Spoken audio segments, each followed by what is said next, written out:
Hi, I'm Jamie and I am a processed food addict. Welcome back to my YouTube channel. I'm glad you're here. Always glad you're here. The goal for this channel is to talk about and bring to light what recovery from processed food addiction looks and feels like every day. And in order to, really begin a recovery journey, I think it's so important for us to remember where we were when we came into recovery and we understood that this was an addiction. And for me, that turning point, took a few years. And because I know there's so many people in the world who are struggling with processed foods and who struggle every day and who think that it might be related to something else in their lives, or they might have been misdiagnosed. It's not an addiction, it's an eating disorder, it's not this, it's your emotions, or it's your childhood, or you should be able to push away from the table, or all of those misleading advice streams that we hear growing up and as young adults and adults with this addiction.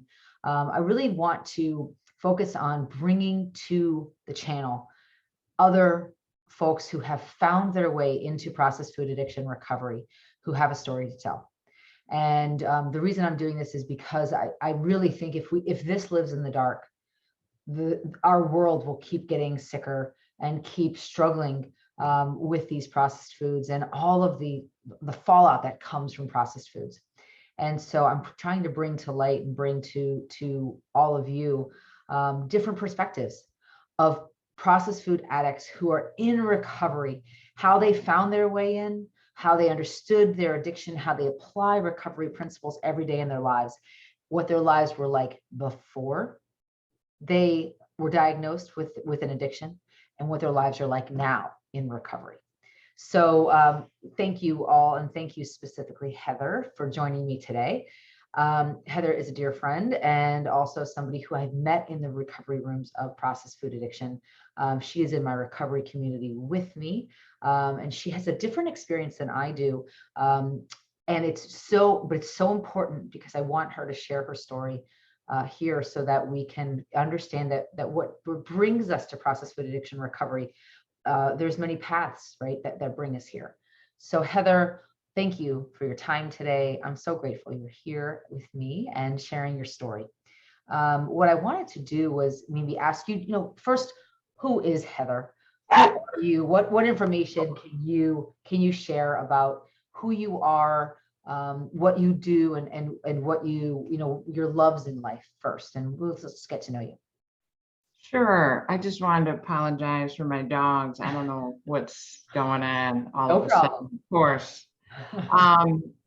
Who I am, was looking for and searching for who I was for so many years, and always going down a different path of discovery of a different identity or whatever. And now I'm just me, and that encompasses a lot of different things. I mean, one day I may feel like a tomboy athlete, another day I'm princess or whatever. I mean, whatever realm, that's where I'm at and how I feel. But I just finally feel connected with myself, and it's been a wonderful journey of discovery. And I actually like me now. I actually love me completely, and that's worth its weight in gold on this journey. Yes. Oh, that's beautiful. Beautiful. So tell me about when you think about your life in the throes of the addiction, and what that was like for you. Give me a typical day. What did that look like for you when you were in the food, when you were in that addictive sort of cycle of thinking? Oh, wow. What pops up the most for me, there's different time periods in my life of this, and it kind of looked a little different all the time, depending on what was going on. But in my 20s is the first time period that pops up for me, because that is when my life felt for the first time so out of control that I had to reach out for help. And what was going on at the time, of course, body image. I had poor body image. at the time, Okay. and was always looking for the next diet and way to lose 10 pounds, 20 pounds, whatever. And I felt so out of control with food. And it wasn't just dieting, because I was really trying to do a timeline on this at one time. It wasn't just about dieting. I felt that, man, how come I can't just eat one or two of something like I see other people? Why can't I just have a couple of cookies or whatever? Why do I have to eat the whole container Mm. within the next 2 or 3 hours without stopping? And then, of course, weight gain would ensue, and then I'd have to try to get rid of it by means of over exercising for hours and beating myself up and taking classes with that. Mhm. But for me, bulimia, I also, have struggled with bulimia, and it started when I was 15 or 16 years old. And it didn't start for me because of weight gain or loss. It started because I had horrendous stomach pains from the food I ate. Okay. And it was either that I felt doubled over in pain, like somebody was just taking a knife through my stomach. It was horrible. Or I felt like I was poisoned. I felt sick. I felt like I was getting a fever after the food I ate. So of course, what does your body say? Get rid of it. And so Right. that's what I would do. And lo and behold, I started to see that maybe I can control my weight with this as well. Okay. So this was going on as well as all the over exercising for hours and feeling out of control with my food. And then I had this dark depression that came. I started having panic attacks. I started trying to use diet pills. There were some popular stimulants out at the time that I was using, which kept me in this vicious cycle of panic, anxiety, depression, weight gain, weight loss, whatever. I felt like I was losing my mind and my sanity Yes. and my family. It was affecting my family. And that's when I had to go for help. And I did. And I reached out and told my family doctor, internist. Mhm. They gave me a reference and suggested I go over to a particular hospital that's known for mental health treatment. And I went over there, was assessed, Mhm. and they diagnosed me with an eating disorder. You have an eating disorder. You have bulimia. You have binge eating disorder. So they recommended I stay at the place. I think it was 4 to 6 weeks at the time, and it was like $50,000. And this was back in the 90s. Mhm. And I'm like, first of all, I run a business, I have a family. I can't stay anywhere for 4 to 6 weeks. And then $50,000, really? I can't pay that. I And it hear was really you. scary, being in a hospital like that. I'm thinking, what am I, crazy? What's going on? So they had recommended outpatient treatment program. I had to see 4 different people every week for a year, and it Wow. cost me around 13,000. And of course, these 4 different professionals Mm. weren't all in the same building. I had to drive 20, 30-minute drive each way to see them. But Wow. I was so determined and so committed to, I need help. I feel Yeah. like I'm mentally, emotionally, and spiritually dying here. Yeah. So I did commit to that. I did do it. And I had a little bit, some success, especially initially. And one of the parts of the treatment was medication and all of that. But then 3 to 4 months in, medication stopped working. What kind of medication was it? Was it around, was it a psych med? Was it related to appetite It was control? Prozac. It was Okay. Prozac I was put on. And then they even gave me Xanax at the time for panic, and because I was having panic attacks and Sure. anxiety too. Sure. Um, Initially, the first 3 or 4 months, it worked.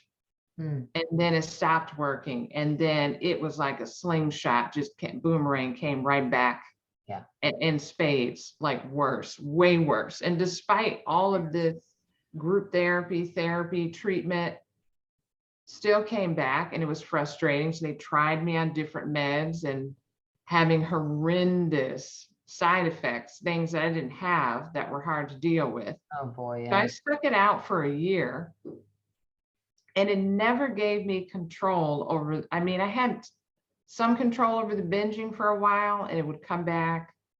Depression would be really bad, but my life was still unmanageable, still out of control. So I'm like, all this time and effort I'm putting into this and money, Mm-hmm. this isn't working. So then I left, and then I tried other things, other diets, other programs, other groups. Still didn't work. And I started to think it was me. I Yeah, was defective. I get And it. one of the things they used in the eating disorder program is intuitive eating. And I have to say, I just want to speak on that for a moment, because I have tried that 2 or 3 times. Mm-hmm. And when I do something, I put 100% into it. I even document what I do. It is to the letter. I do it. I follow it. Mm-hmm. And I can tell you, intuitive eating made things worse for me. Oh, absolutely. Intuitively eating processed foods is Yes, impossible. It's just impossible. exactly. That's like telling a drug addict or an alcoholic, intuitively drink or intuitively take drugs. No, it's not going to happen. No, It's because these are impossible. these are drugs in our body. They are drugs in our bodies and brains. And Exactly. you cannot intuitively interact with a drug. No, and That is what the point. exactly. And what's mind blowing is, I'm not going to say her name, but there is a registered dietitian on YouTube that has, I think, 500,000 followers. And I've watched some of her videos because she promotes intuitive eating and says it's the best way to do it or whatever. And I'm watching her videos, and she'll stop, and it's an ad for processed food. Mm-hmm. He is sponsored by processed food companies. Yep. And I'm like, oh my goodness, this is why am I going to listen to you? You don't get it. That's right. And you are being paid by people that are making us sick. Mm-hmm. Well, and think about it. Everyone wants what's the saying? Everyone wants the good news about their bad habits, right? So they want their addiction to be affirmed. They Yeah. want to be in a group. They want to see those 499,000 plus members around them, lobbying the same support that they're looking for to stay in their addictive foods. Exactly. They're looking for that, and the food companies and this RD, we all know that registered dietitians are funded, right? Their programming and their credentials are funded by the processed food companies. Yes. There's no shock there.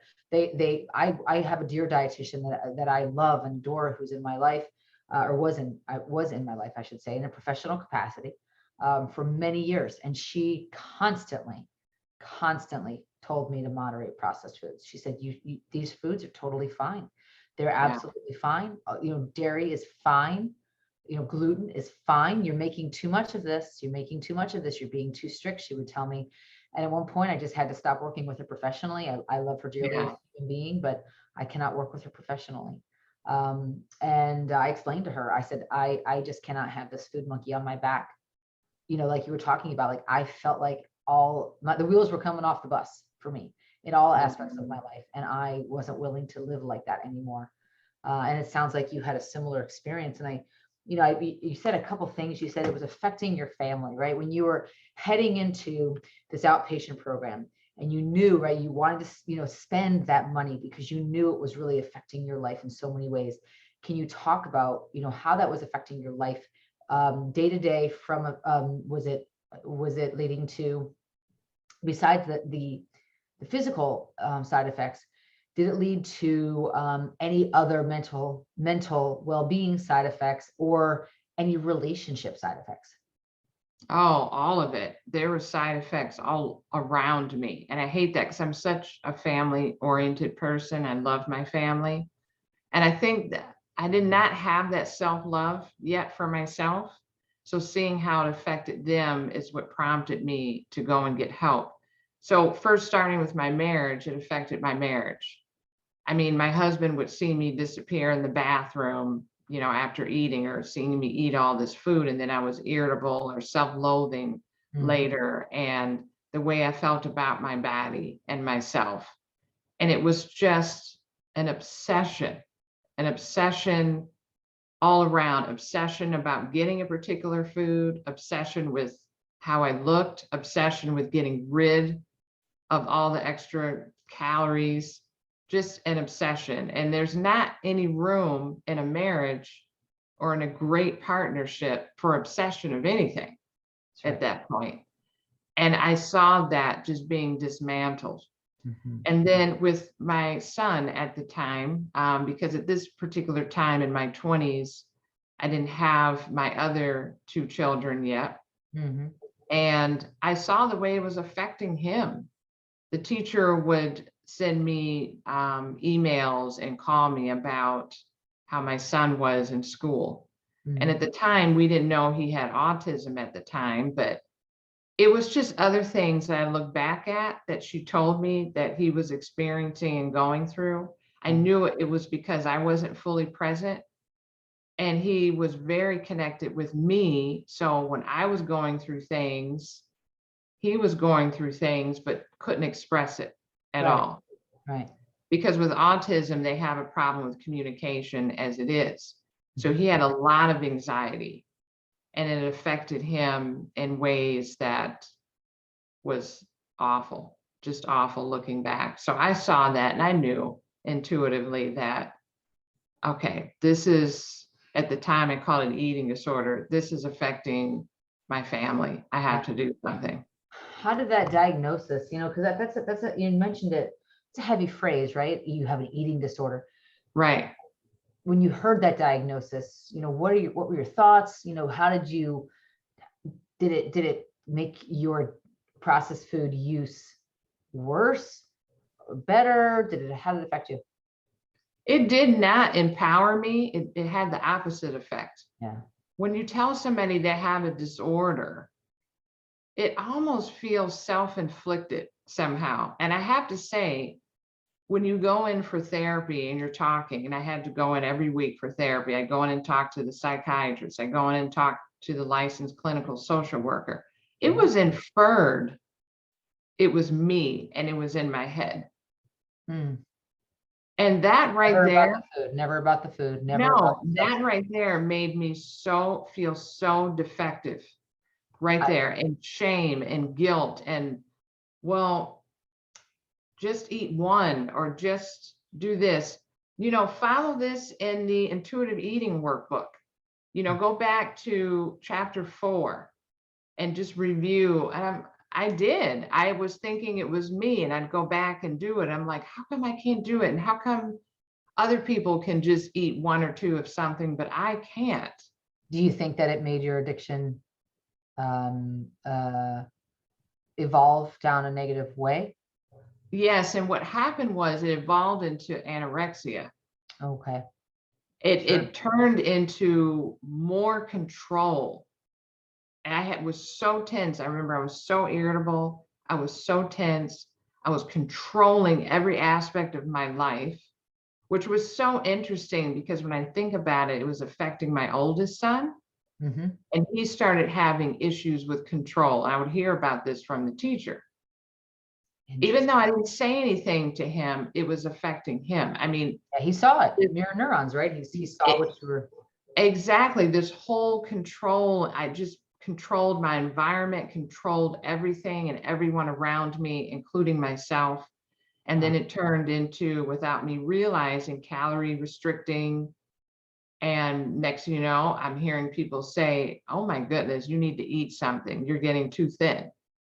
I mean, I got down to a size 0, and I'm 5'10". Yeah, that's. And a medium frame. So that was very radical. So yeah, it turned into that. And it's that control release. So you can only control for so long. And then something happened. Maybe it was seasonal affective disorder, whatever it was, something emotional on the home front.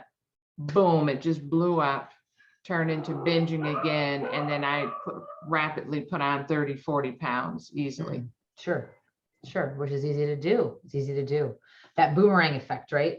Yes. So I know when I would have these phases of like, diet phases, or I used diet pills back in also in my 20s. I used diet pills.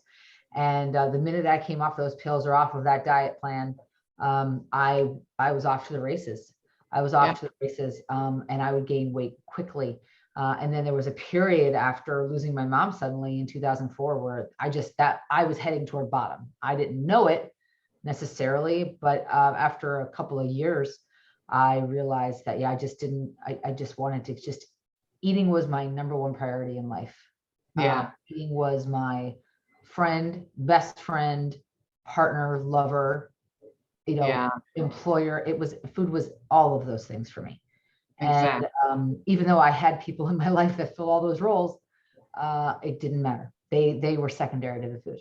And I was eating in a way that I over 4 years gained 200 pounds.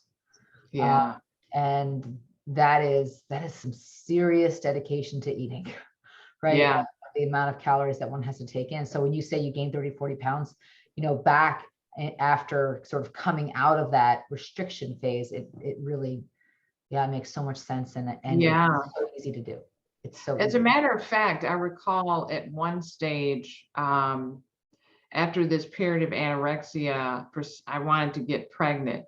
And I remember I had a hard time getting pregnant. So I remember seeing a doctor, and he said, you're on Prozac, which I'm not telling you to go off, but that could also be an issue when you're pregnant. Not good. And so I went off of that, and oh my goodness, between going off of that and him telling me you need to probably put on 10 or 15 pounds. Oh my goodness. Talk about everything. And I ended up putting on, within 9 months, because I did get pregnant right away, ended up gaining 100 pounds. Okay. I recall that. It just, so from this extreme, being underweight, 20, 30 pounds, to putting on 100 pounds. And this happened even again down the road. I mean, I've gained and lost hundreds of pounds easily because of this control release type of pattern. And how exhausting. And one thing, it's interesting. I've heard people say to me, well, you obviously have no willpower because, you were 400 plus pounds. Look at what that is. You must have no willpower. And I laugh and I think, oh, you food addicts, and processed food addicts, let me revise. Processed food addicts, and I think addicts in general, the ones that I know in the recovery communities that I'm part of, when we are in our addiction, we can be extremely disciplined in trying to get out of our addiction. Like you said, you will dot all your I's, cross all your T's. You are fastidious, and I was too. I was fastidious for a certain period of time until I couldn't hold it anymore. Exactly. And sometimes it was a couple of years, sometimes it was a few months, but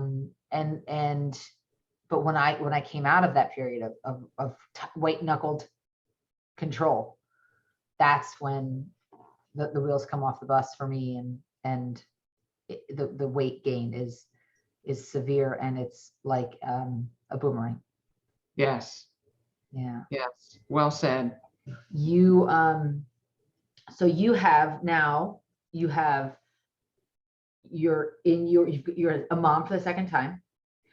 You are cruising through still food addiction recovery, I should say, but you're cruising through obesity management, weight management, recovery programs, diet programs still. Is that right?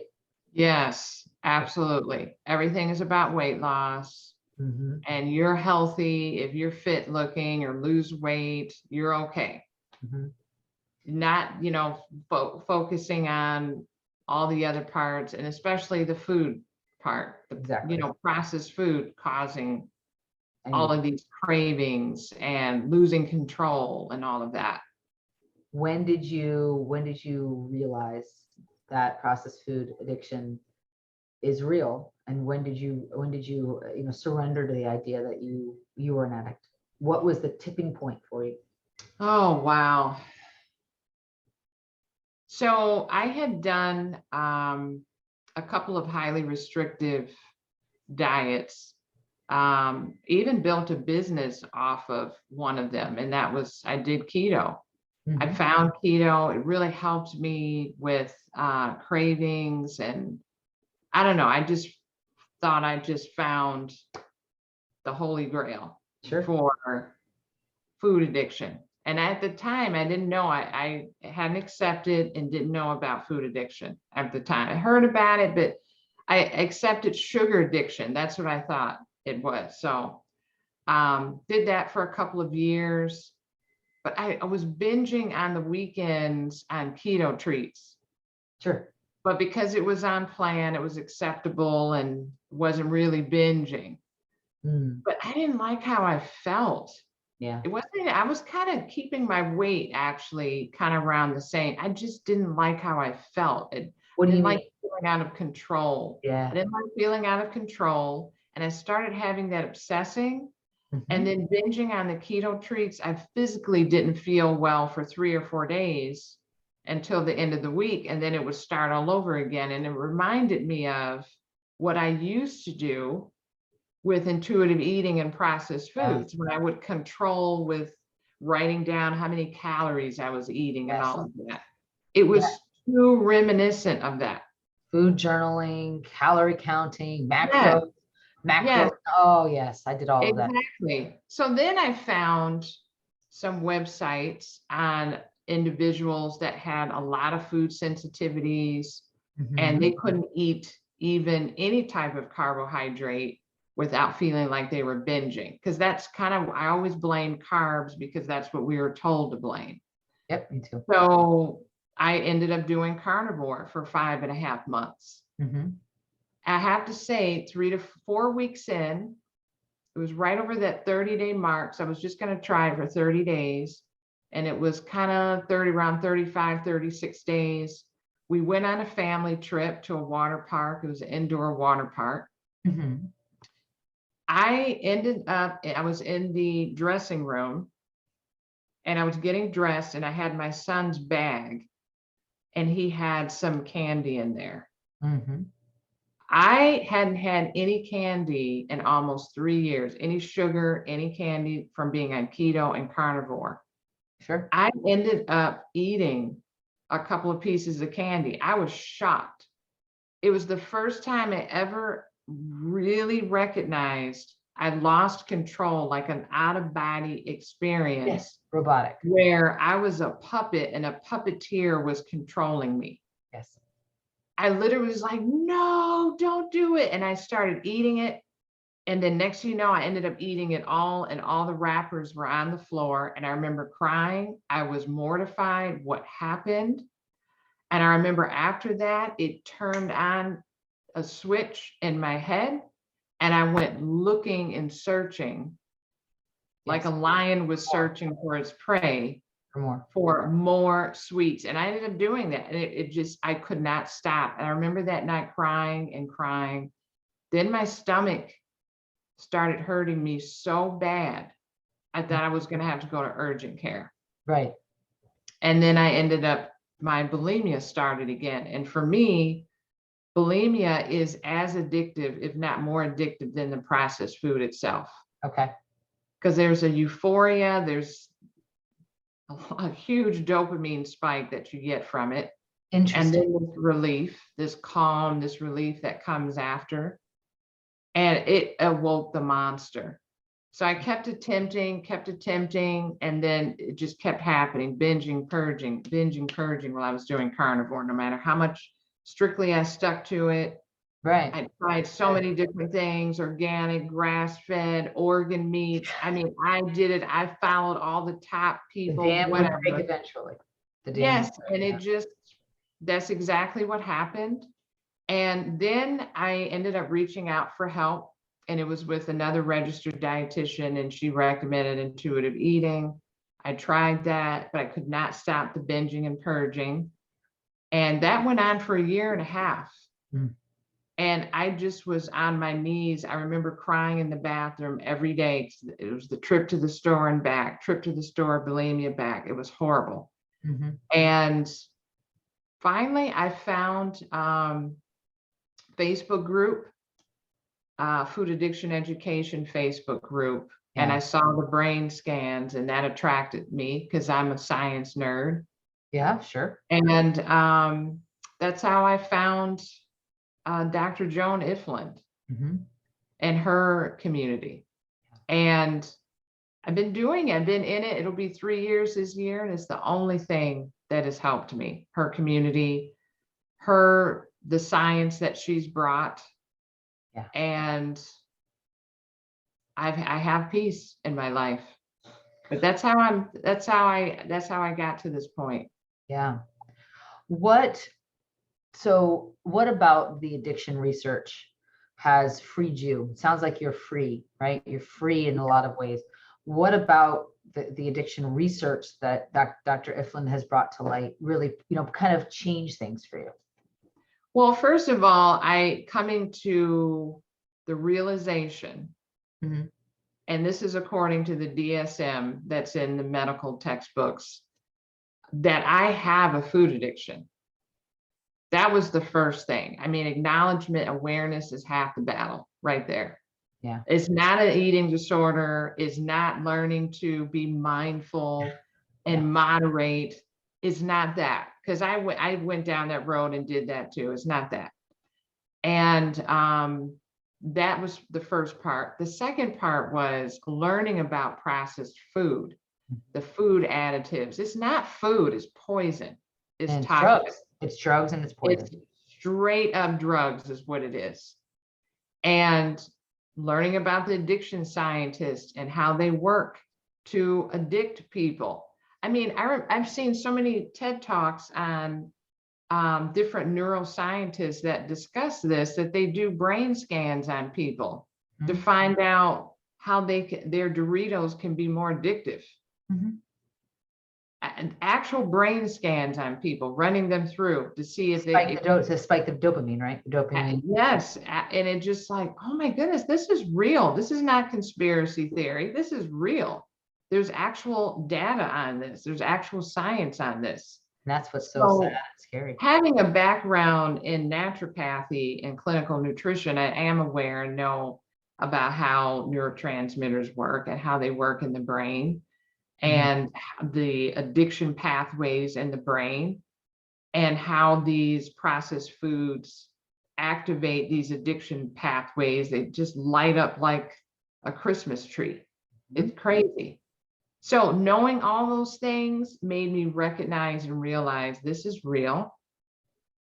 This is not going to go away with mindfulness or some workbook that you work through. It's not going to go away. This is serious. In the same way, alcohol and drug addiction needs a particular treatment that equals the severity of the disease.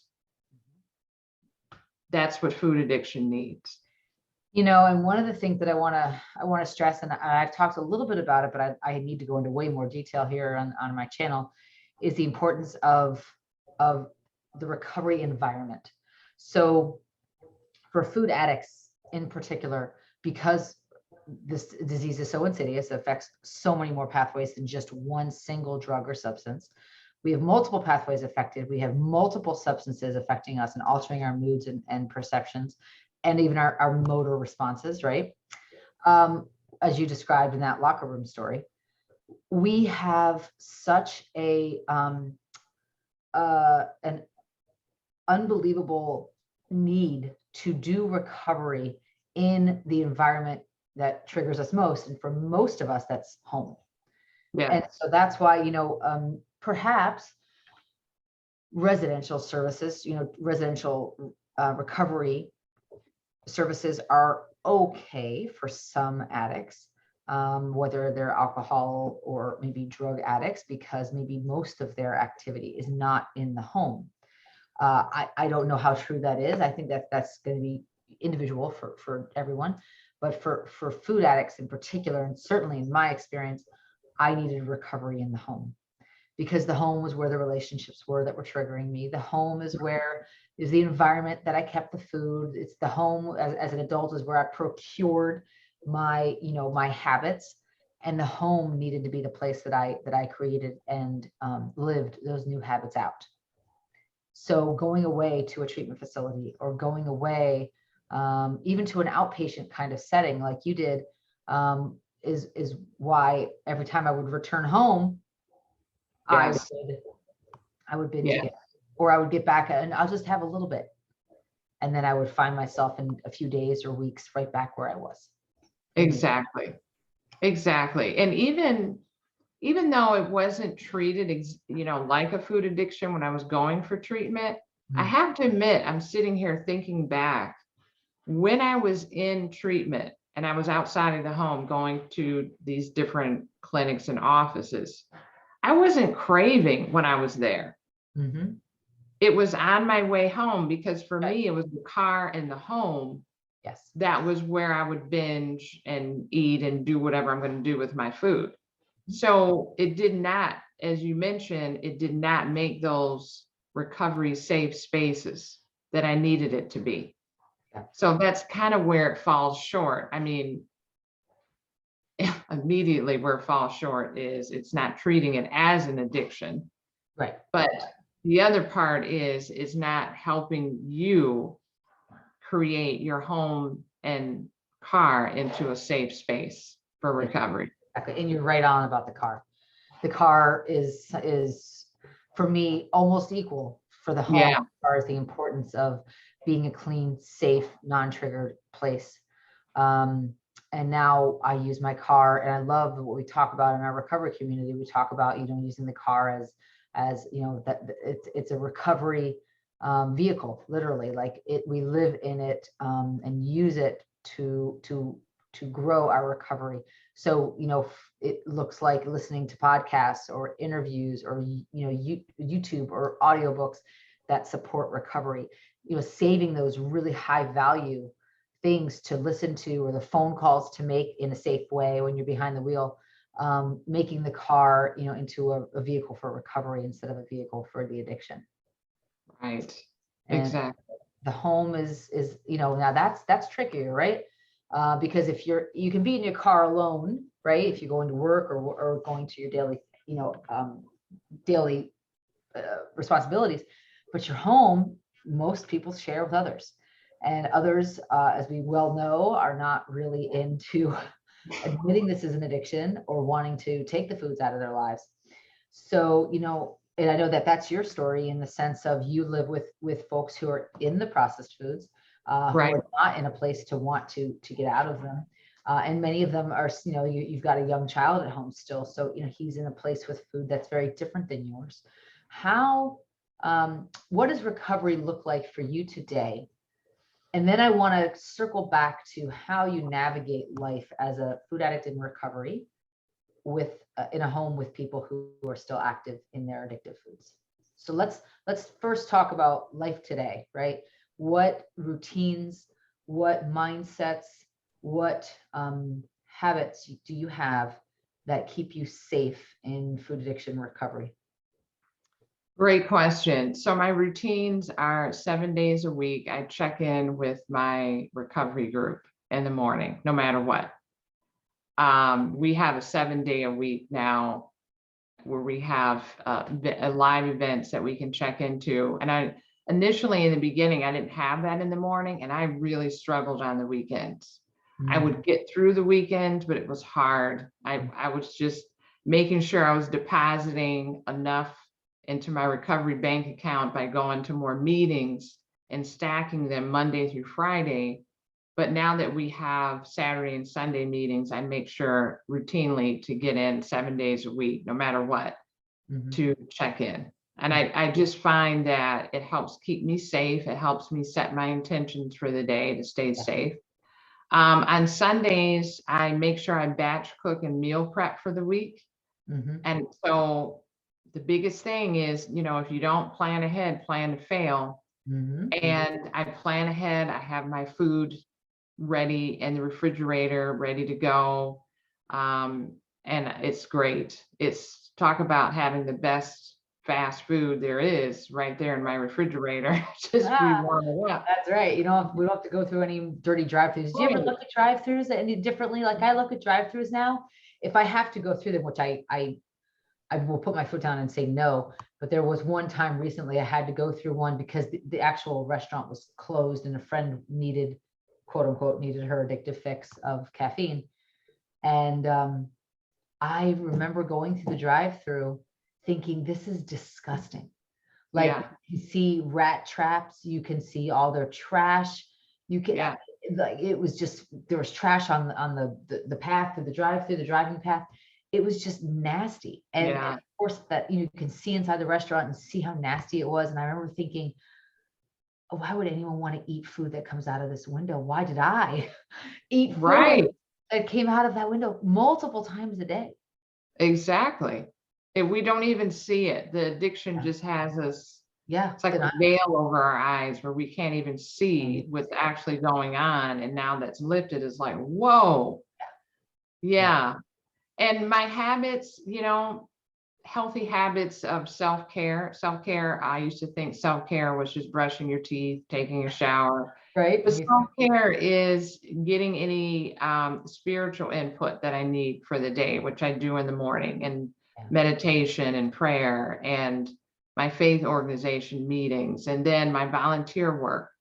And then also walking. I make sure that I walk every day.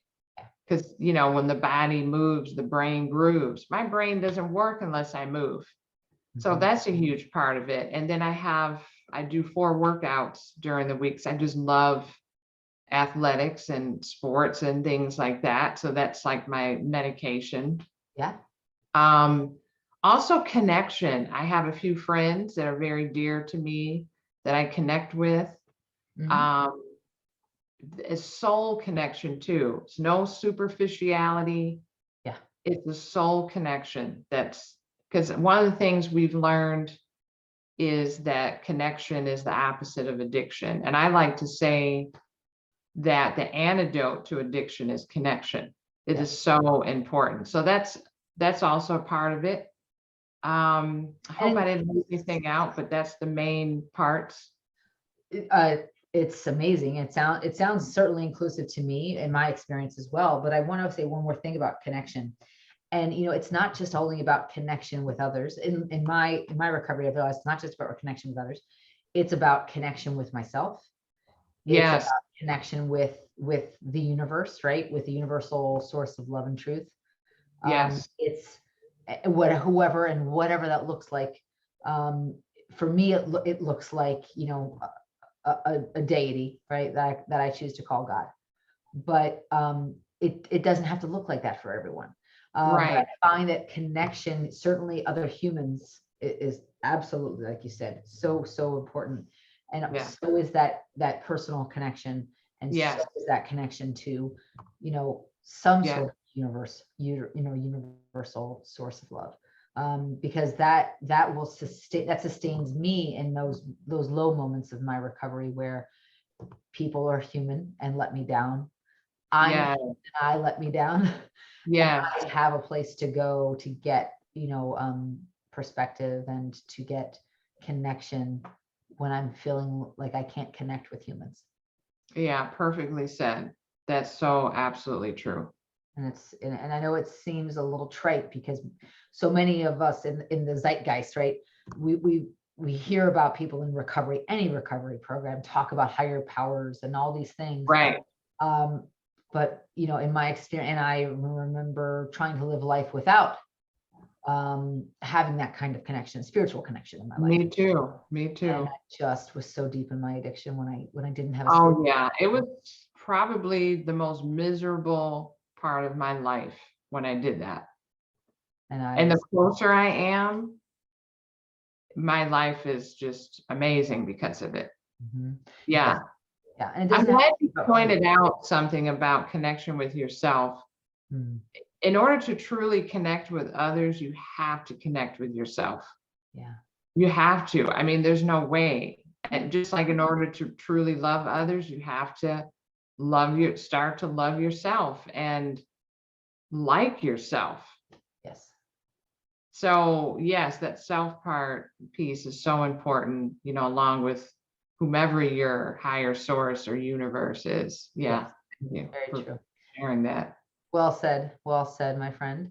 So let me ask you now, in the last few minutes, I want to honor time for you. In the last few minutes, tell me about how you navigate life in processed food addiction recovery in a home and in a home environment that has processed foods and people eating processed foods around you. That's a great question. I could not do it by myself. I tried. I would go for a while, and like I mentioned, I ended up binging on whatever food plan treats or whatever. It would always end with that because it was just me in the household eating whatever food plan or whatever. So it's definitely the recovery community that I'm a part of right now that's helping, having that support.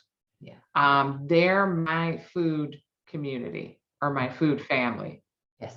My family is not my food family. And that may seem odd, but all of us have a community that we resonate with. So if you're into knitting, you may be part of a knitting community, a part outside of your family.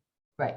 So we all have that. And this is what works for me, and it is working. And I don't want to be terrified of certain foods. There are a couple of things I ask people, please don't bring in the house. Mm-hmm. But it has been brought in the house. And I would either dismiss myself or I would say certain things like, this is not my poison. I didn't even say food. It's not even food. This is not my poison. I would imagine what it would do to me if I ate it. Yeah. Always ends bad, always ends terrible. That's It's right. days and days of pain and suffering. Yeah. And immediately my brain's like, nope, I remember that pain. I'm not doing that. But I'm leading by example in the household. And I feel slowly but surely people will come around. And sometimes I have members come to me and say, tell me about this or that, or tell me, and I tell them about it. My 11-year-old, I have mostly eating the way I do, but there is some processed food because his brothers live in the house and my husband eats it. So I've asked my husband, please don't eat it in front of me. Right. He has at times, and it's okay because now I've been in a recovery long enough where I have built this endurance in my frontal lobe for situations like this. So when I went on vacation and I was with 12 other family members who were eating this stuff constantly in front of me on vacation, and we're staying in a 2-bedroom condo, and we're at the Disney theme parks, and you smell the food's around, and it's vacation. Mm-hmm. Because I had my food prepared, I have to say I never felt weak or wobbly one time. You knew you had something, right? And I believe it's because of this, what and as I like to call my recovery bank account, I had so much put in there that I had something to draw on. I had exercised and trained the neurons in my brain and laying those pathways down to get me through it. Plus the recovery community. I did check in every day, Right. First thing in the morning with my recovery community. And then it's helped me. Yes. And, I'm getting ready to head to that same theme park here later this year. And that's drawing on your experience is something I'm planning on doing because it will be the first time I've been around that kind of community, or that kind of theme park in this recovery community on a multiple day basis, not just a couple of hours or a few hours, where I can sort of navigate it differently and need to navigate it differently. It's so interesting how different our lives are when we're in recovery. And how, like you said, this recovery bank account, putting constant deposits or consistent deposits into that bank account allows us to draw on it in those times of deep need, right? And that was a time, like you said, at the theme park, you're there with family and you're living in a shared home for a week with those family members eating those foods. That is, the word Herculean comes to mind when you talk about that. I didn't know you had to share that space with all 12 family members who I were had to share it with, so some of the family members were in another home, but okay. I was with my husband, my son, my sister, her husband, and her 2 kids. Okay. And they ate out, 2, 3 Got times a day. And it it. was there in front of me. Yeah. Got it. I see. Yeah, that's hard. That's hard. Yeah. You credit. What would you say are, talking about your consistency, and what would you say to someone who's new to processed food addiction recovery, who, maybe is coming in the same place, in the same level of despair that you had, those days that you were trying to figure out how to navigate in recovery, and you were new and you understood that you were understanding the science, but you didn't really believe that this was something that was going to stick for you at first, right? What would you tell a processed food addict who might be feeling that way, who might be having those doubts, who might be having a doubt that they could ever really stay in a long-term recovery and actually be successful in recovery from this addiction? What would you tell them? Take one day at a time. And, we all have expectations when we go into something. And if you expect it to be all about weight loss, you expect to be perfect, you expect to get everything right, that's kind of a recipe for disaster. It really is. I think just dropping expectations, surrendering to the process, and being content with however that may look, whether it's slow, medium, fast. It seems like it's taking a long time. Just, drop the judgment, drop the expectations, don't give up. Love it. I love it. Drop the judgment, drop the expectations, don't give up. Excellent, Heather. Thank you for your time today, for your insights, for your incredible self-awareness that you shared with us. And thank you for sharing your story, because, we do have some similarities in our stories, but your experience with these, quote unquote, diagnosed, right, eating disorders, that is different than my journey. So having this experience helps others sort of connect with removing the stigma and the shame that comes with those diagnoses. I remember the shame I felt when somebody diagnosed me with an eating disorder, but it wasn't the same as yours. It was an eating disorder, just binge eating disorder. And it wasn't all, I didn't have all the other, side effects, the way that your diagnosis showed up for you. And now we know that diagnosis is based on a paradigm that's not accurate. It's not based on an addiction paradigm. It's based on a mental well-being paradigm, which we know is a result of the addiction.